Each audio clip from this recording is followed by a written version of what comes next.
بہنوئی کی انگلیاں پکڑ کر پیسہ مانگتی ہیں، اور جب تک مطلوبہ رقم ان کو نہ ملے وہ انگلی پکڑے رکھتی ہیں۔ اس میں دولہے کے بھائی، دوست وغیرہ سب دلہن کی بہنوں سے اور دیگر خواتین سے بات بھی کرتے ہیں، ہنسی مذاق بھی کرتے ہیں۔ تو کیا اس طرح رقم وصول کرنا درست ہے؟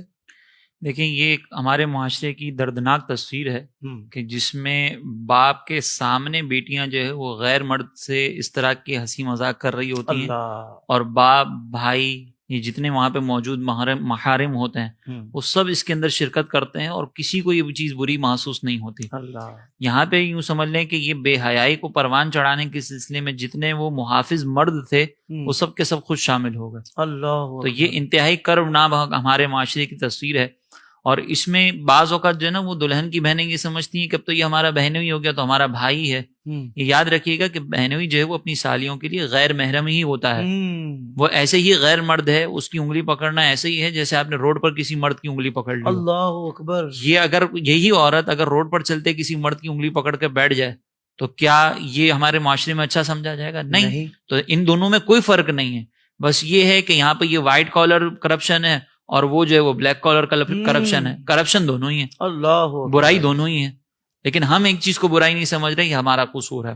اور یہ جو اس انداز سے نا کہ ہم انگلی جب تک نہیں چھوڑیں گے جب تک ہمیں پیسے نہیں ملیں گے، اس کو بعض علماء نے یہ بھی لکھا ہے کہ یہ رشوت کے زمرے میں آتا ہے۔ لہٰذا اگر اس طریقے سے کوئی رقم وصول کی ہے تو اس رقم کا وصول کرنا بھی ناجائز ہے، اور باقی جتنا طرفہ تماشا لگا ہوا ہے اس کا انتظام جس نے کیا ہوگا وہ بھی گناہ گار ہوگا۔ یہ تو کرنے والے تو گناہ گار ہیں ہی، اور جو ان چیزوں پر راضی ہے، جیسے گھر کے سربراہان ہوتے ہیں، خاندان کے جو بڑے ہوتے ہیں، وہ سب کے سب اس گناہ میں برابر کے شریک ہوں گے، کیونکہ یہ بے حیائی ہو رہی ہے اور یہ ان کے لیے گناہ جاریہ ہوگا۔ اس کی باقاعدہ ویڈیوز وغیرہ بنتی ہیں، پھر عام ہوتی ہیں، پھر ہمارے یہاں پر ویڈیو گرافرز جو ہوتے ہیں وہ ساری اس طرح کی تصویریں اور ویڈیوز جو ہے اپنے پیجز پر ڈالتے ہیں۔ تو یہ گناہ جاریہ کا جو سلسلہ ہو رہا ہے یہ بھی اس جو انتظام کرنے والا ہے اس پر بھی آئے گا، جو یہ سارے کام کر رہے ہیں ان پر بھی آئے گا۔